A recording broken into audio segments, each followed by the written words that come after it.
We need proper debate, we need vigorous debate, and I wonder a little bit in some of the things that have been written a little bit prematurely over the last few hours, whether there's an attempt to shut down legitimate issues that people must raise and haven't always been raised in the past.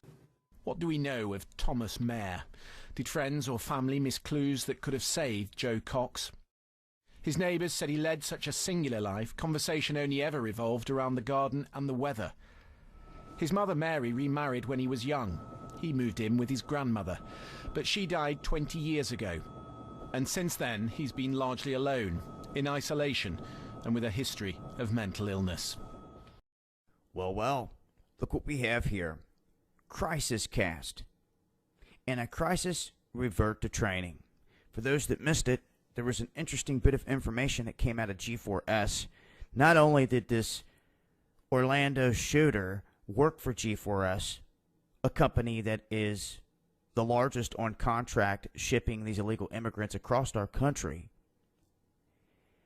but it looks like this crisis cast is partnered with G4S, and not only G4S, many other companies around the globe to help provide crisis actors.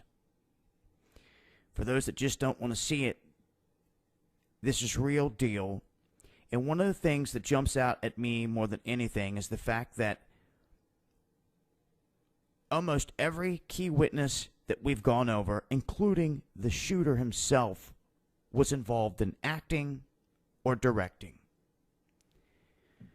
So 4 to 5 key individuals right out the gate connected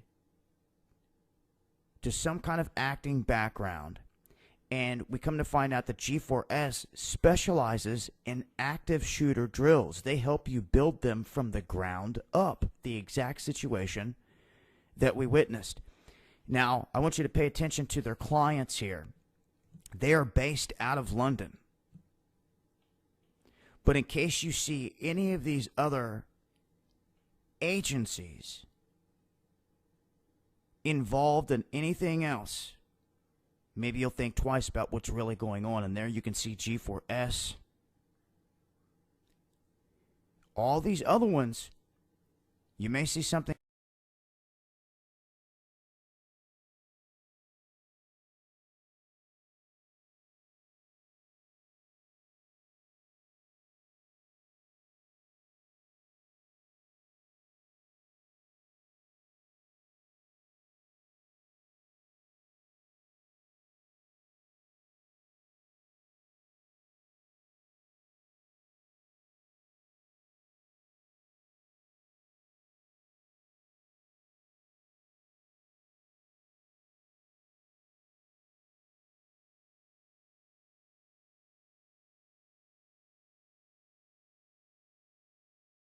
It's extremely rare for people with mental health conditions involving obsessions and compulsions to be violent, let alone to act on those compulsions and focus their anger on other people. They're much more likely to punish themselves. Today, his mother's friend gave the family's first reaction. We're both heartbroken and we're so sorry. It's never going to go away, and we'll have to live with this each day of our lives. And we're really sorry. He just looked like a normal person.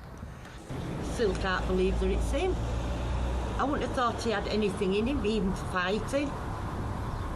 You know, he's just a quiet lad. Plus he just lived on his own, nice quiet lad. And as I say, I don't think you'll find anybody in here who's got a bad word for him. He just kept his scent to himself. Well, let's introduce you to Lance Price, who's going to join us via Skype from Avignon in France, former Special Advisor Tony Blair, former journalist from Spin Doctor, to reflect on the life of Joe Cox and what happened here yesterday in Birstall. Lance, what were your thoughts today? A recent survey of women in Parliament highlighted security concerns. It said a few MPs gave examples of incidents involving stalkers and those with knives and guns, which, although not just issues for women, were ones where some women felt they were more vulnerable. Attacks have happened before. In 2010, former Labour Cabinet Minister Stephen Timms was stabbed by a student who'd booked an appointment to see him.